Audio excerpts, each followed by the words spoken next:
Welcome to the Crown Hills Kitchen. Today we're going to be making fajitas. Now you can see in front of me we've got 3 different boxes and styles of fajita packs that you can buy. And inside those packs are the fajita wraps themselves. You get a packet of spices and also the salsa that you require to make these fajitas. Now there's lots of different brands here. You don't necessarily need to go for this one, but there is lots of different choices available. For this instance today, I'm going to go with this one. This particular one is a smoky barbecue flavour, but I'm going to be using this one today. The first thing that we need to do, we need to make sure that we clean our work surfaces. Now we've got antibacterial wash here, or spray should I say, that we need to make sure we remove all of the bacteria and reduce it to a safe level as best that we can, especially if we're using meat and vegetables at the same time. The first thing that we're going to do is we need to prepare our onion. Now to do this we need a green chopping board with a green knife, and we need to make sure we're using the bridge and claw method, and I have mine here ready to go. Now I'm also going to use a pepper in my fajitas. I'm just going to keep that to one side for the moment because I don't need that right now. I have my waste management bowl. This is for the waste or the skin of the onion, and I'm going to keep that here. It keeps my area nice and tidy. So with an onion, there's 2 parts to the onion. We have the root, which is this hairy bit here, and we have the ball part at the top. I'm going to say this twice. Do not cut the root off. Do not cut the root off. You say it. Do not cut the root off. If you do, you will end up crying. So what we do is we actually cut through the middle of the root. We don't cut it off. And that's because there's a gas inside there that's called ammonia. And that reacts with your tear ducts and it makes you cry. So it's really, really important that we don't cut that off. So what we do is we reverse it. And using the claw method, what I'm going to do is just cut this end off first. And that gives us a nice flat surface to make sure that our onion can't roll around. Now as I said, we don't cut the root off. We only cut through the middle of it. So using my bridge method, I'm going to cut through the centre of that root, okay? And that allows it to be opened up. Now this onion is particularly large. I don't need this much, so I'm just going to keep this to one side because I don't need that part. Now, keeping sure my work surface is as clean as possible, what I then need to do, hopefully you may be able to see this, there's this dark yellow patch here, right at the base of the root. That's where the ammonia is, so if we cut that off, it will escape. Now, it might not affect you where you are in the classroom or where you are at home, but it could affect someone on the opposite side of the root, so please don't cut that bit off. The next thing we need to do is we peel the skin off the onion, okay? And we can do that just by simply pulling it and putting it straight into our waste bowl.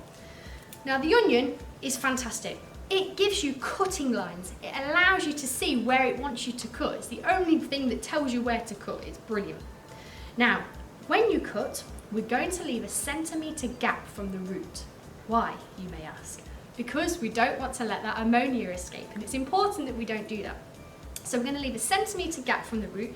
Using my knife and using the bridge method to start, I'm going to follow these cutting lines, the lines that are on the onion, and it will help me get a nice accurate sized piece of onion. So, bridge method, centimetre gap from the root. I'm going to cut down straight into the middle to start with. Now once I've done the bridge method, I'm then going to transfer to the claw, and I'm going to continue to cut along those lines that are on the onion already made for me. I'm going to leave that centimetre gap. I'm now transferring to the bridge because I'm coming closer towards myself. Okay, I'm going to just move across, and then I've got lots of cuts. Now I'm going to turn it the other way, and using the claw method, I'm going to cut very small cubes of onion. Now, some people do it in slices for fajitas. If that was the case, what we would do, instead of making smaller diced onions, we would make the cut a lot larger, and that way you can have bigger chunks of onion. I'm not too keen on having big chunks, I like it diced. So I'm going to cut it nice and fine so that I don't have big chunks of onion. And I'm going to keep cutting all the way to the line, which is a centimetre away from my root. That bit I don't need, that can go in my waste bowl. But now you can see I've got very fine, accurate, diced pieces of onion, which I'm going to use. Now to make this nice and clear as well and make it a lot cleaner, I'm going to put that straight into a large saucepan. Now my saucepan is not on, there's nothing else in there, I just want to keep my area nice and clean. So I'm going to pick up my onion and put it straight into that saucepan. Now, my onion was quite large, that's why I've only used half of it. If you've got a smaller onion, you might need to use all of it, or use what you like, okay? If you don't like it, don't use so much. Or if you don't like it at all, don't put it in. That's what's important, okay? So my onion is in there, ready to go. Traditionally in fajitas, we tend to have peppers, okay? And it's very easy to prepare a pepper. And again, you could do it in diced squares or diced cubes, as I've done with the onion, or you can have it in strips. Now for this particular one, I always do it in strips because it allows you to see it a little bit more clear, it gives you a bit of texture, and it also bulks up the recipe a lot more. So I'm going to do this one in strips. Now for this, what we're going to do is we're going to push down on that middle part, okay? And that just pushes the centre part of my pepper. Using my knife and the bridge method, I'm just going to cut along one side of and around my pepper. And what this does, it allows me to take out the seeds, very simply, in the middle, okay?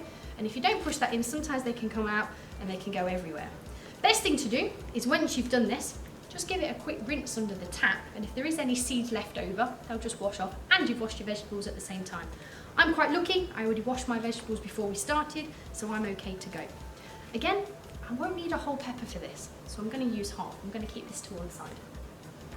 So, strips. Again, we're going to use our trusted bridge and claw method. And what we're going to do is I'm going to hold it here, because if I do it this side, it tends to move a lot harder and it can slip around, it's not as easy. I find it easier this way. What we're going to do with our knife, I'm using the claw method right now, and all I'm doing is just doing nice, thin slices, keeping my fingers out of the way, using that claw method.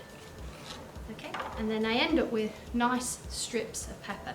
Now I'm going to do all of this pepper because I want to have lots of different colours, I want it to look attractive, and I want to add a bit of texture into here as well. So there's my red pepper, that's here. What I've also done, just before I was on the camera, I've also prepared some yellow and green pepper at the same time. And for this, I'm just going to keep this onto a plate, ready to go into my saucepan when I need it. Okay. So that's the vegetables. You can add other vegetables to it. I think I'm going to add some garlic to mine, which I'm just going to show you how to prepare as well. So with the garlic, again, you have two ends to a garlic. Okay. You have this little tail bit, hopefully you can see that, and then the flat end here. Okay.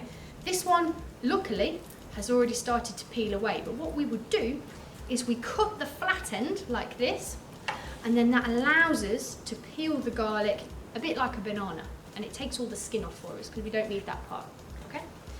I'm then going to use this garlic crusher.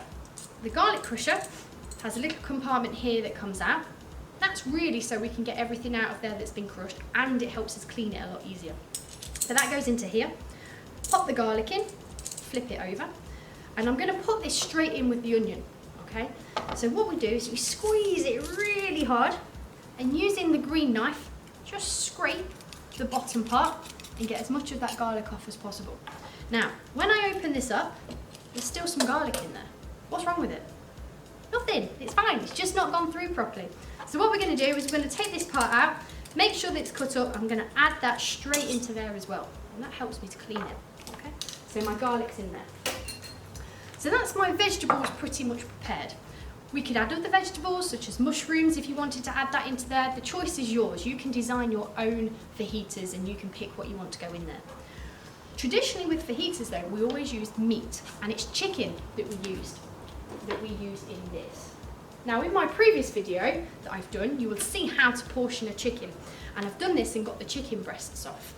Now with regards to chicken, we always use red chopping board, red knife, if the meat is raw. Okay, so that means it's not being cooked. Now again, with the chicken, we can either cut it into strips or we could cut it into cubes. Again, the choice is yours. I'll show you how to do both ways and then you can decide. So with the chicken breast that we've got here, if you wanted to do it into strips, what we do is we turn it towards ourselves, again using the claw method, and what we're going to do is we're just going to cut long strips about an inch in width really. So you end up with something like this. Now this is pretty long, if I'm honest with you. I would cut it in half. So you've got approximately 1 inch by 2 inches of chicken strips. Okay? So you end up with things like this. That's one way of cutting it. Now I did mention to you, if you wanted to do it into cubes or to chunks, we can. And it's very similar principle, and you've probably guessed how I'm going to do it. But what I'm going to do, again, I'm going to cut into long strips. Again, the same kind of size as what I did before. But instead of just cutting it into strips this time, I'm going to cut it into cubes. So about 1 inch again, just cut across using that claw method, and you can end up with chunks like this. It doesn't matter what you do, it's your choice, it's fine, you can pick. I'm going to do, just as I said, just a little bit of both. I prefer to do it into chunks, just because I find it easier. And do remember that when you cook chicken, it will shrink slightly, so they won't be as long as what they are here, okay? So I've got my chicken ready on the chopping board, I've got my peppers ready, I've got my onion and my garlic. Now I need to transfer over to the hob. Now, in the food tech classroom, we have 2 different hobs, okay? We have a gas hob and we have an electric hob. I'm going to show you how to use the gas hob today. Now, whenever you use the gas hob, it is incredibly important that when you turn it on, you do not leave the saucepan. You must be there all the time. If you need to go away and go and collect something or do something, turn it off and then come back to it and turn it back on. We don't want anything burning, we don't want any fires happening in here, we need to be as safe as possible. So, in my saucepan, I have got onion and I've got garlic, and I'm just going to put that on here. What I need to add is a tablespoon of oil, okay? So I've got my measuring spoons here, and I'm just going to add a tablespoon of oil into there, like that. I'll just keep that to one side. Now, when you're doing this, it's very important that you have the handle the right way.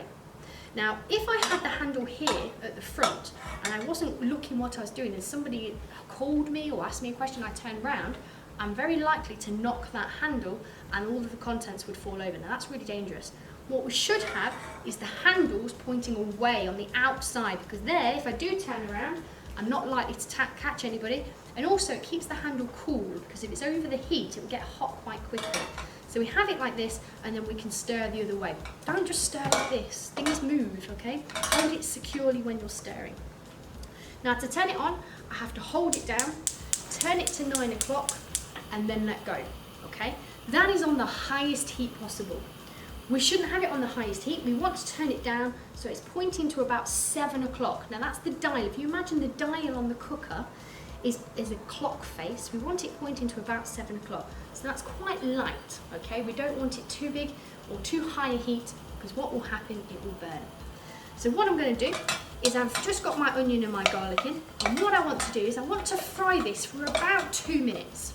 And what I'm doing is I'm caramelising the onions, and what that means is it's just going to go a little bit brown, just slightly, not too much though. Okay, so you can see I've got my handle to the side, I'm just stirring, making sure I'm constantly stirring so it doesn't burn, and I want to do that just like I said for a couple of minutes. Okay, now just while that's simmering, I want to show you now about the chicken.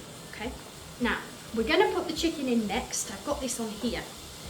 When we cook chicken, we have to cook it to a certain temperature to ensure that it's not going to give us any food poisoning. Now, the food poisoning bacteria that you can get from chicken is salmonella, and we don't want that. Now, the temperature we have to cook it to is 75 degrees, and to do that, we use something called a temperature probe, okay? Now, if I put this in the chicken right now, so I'm just going to hold the piece of chicken, put that in here, it's coming up on here at about 12 degrees, okay, so that must be the room temperature. When it's cooked in there, that will go to 75 degrees, but it's incredibly important, if that is not at 75 degrees, you must wipe it, because otherwise I'm just going to spray my cloth and just wipe it, I am putting raw bacteria, raw juices from uncooked meat back into the meat again, so you must clean it every single time that you use that. That's really, really important, okay? So this is cooking quite nice. Now it's been on for a few minutes, I'm going to add the chicken, okay? So I'm just going to pick all of this up, put it into my saucepan, like so. I'm just going to mix it around, make sure that it doesn't stick to the bottom, because if you do leave it and go wandering, that's what will happen. It will stick to the bottom of the saucepan, and that's what we don't want. I'm just going to move this to one side. So, when you cook chicken, this will roughly take about 5 to 6 minutes, okay? Don't turn it up on a high heat thinking that it will cook quicker. That's not the case. What will happen, it will cook the outside of the chicken, but not in the middle. And then that's when we can get food poisoning. So it will just take you twice as long. So don't do that. And it will burn. We don't want that happening. Constantly stir. You'll see me moving my spoon around the saucepan. Okay? And we're going to cook this until it's 75 degrees. The chicken will also turn fully white, so it will be no longer pink. That's another telltale sign of how we know when chicken is cooked.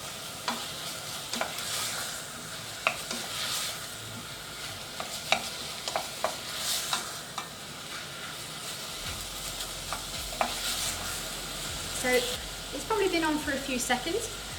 I just want to show you how to check this again. Now I know it's not done because my chicken isn't white, but I want to show you how to check it. So what you would do is you would take a piece of chicken like this onto your wooden spoon, get your temperature probe, press it into the centre.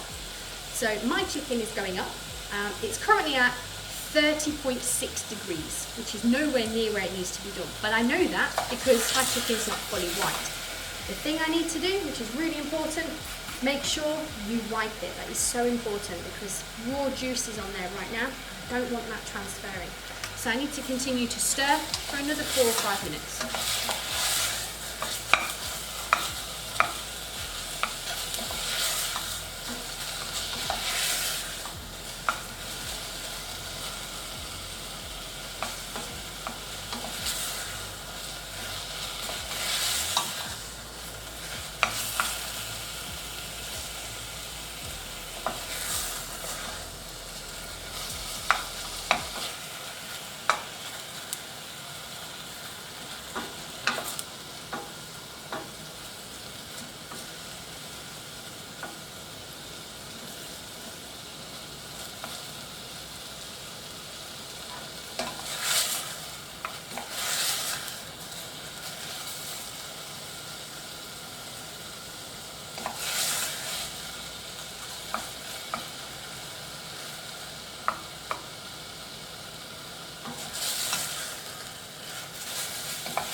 This bit will have to be cut.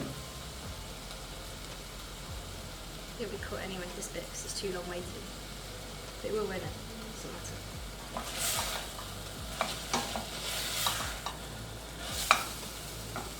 So what I'm going to do now is I'm just going to check the pieces of chicken again and just see what temperature they're at.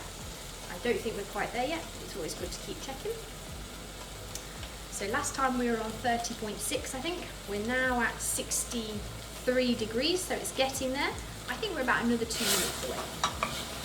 Okay, my chicken has been cooking now for a few minutes. I'm just going to check another piece because it's not too far away. So again, I'm just going to put it on the wooden spoon and just put the temperature probe in and check where we're at. We're now at about 65 degrees, so we're nearly there. Again, just another couple of minutes, I believe. Good. Now at this point, I'm going to add my peppers in because I want to get some of the flavours from the meat and the onions and the garlic onto my pepper. Now I know that's not quite done, but I will not take it off until my chicken's done. So I'm going to add these peppers in now, and I'm just going to use my hand just to drop those in because we don't want them too soft. We do want them to have a little bit of crunch, and that will be suffice if I put those in now. So I'm just going to give those a really good mix around. As you see, I'm constantly stirring. That's really, really important. We do not want it to burn or to stick to the bottom of the pan. And as you can see, I've never left my pan. So we've got all the salsa in now. And the final thing to do is before we take it off the heat, just want to make sure that we're definitely at 75 degrees. And we do that with the temperature probe. So I'm going to pop that in there, and I'm sure we'll be there now, which I am. I'm at 77 degrees, which I know is more, so I can stop. I know that's okay. And what I need to do is to transfer this to a wooden block. Now the reason we use a wooden block is to prevent us damaging the work surface. I'm going to put it over here out of the way. So the first thing I do is turn the cooker off. That's really, really important. Don't try and hold too many things at once. So I'm going to put the wooden block over here, ready? I'm going to pick up the saucepan with 2 hands. I'm going to take it over to my workplace here and keep it there, okay? So what's really, really important is I just want to make sure that I've cleaned down this work surface again, okay? Because I was using raw chicken previously. It's important that I get rid of any residue that may be left on the table.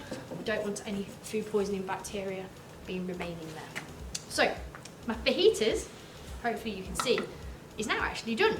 What we now need to do is the fun bit, and this is the assembly bit, and it does require you to use a microwave for this. So what I need to do firstly is I need to get my fajita wraps. Now I'll need to open these with some scissors, okay, which I'm just going to do. And what I want you to do is just to take maybe 2 or 3 out of the pack to start with. As you can see, they're quite stuck together. And just separate them with your hands, okay? And what we're going to do is we're going to make our way over to the microwave, and we're going to put these in the microwave for about 30 seconds, okay? So we're going to open this microwave up. I'm just going to place them on the plate that's on the inside, and I'm just going to put it for about 30 seconds.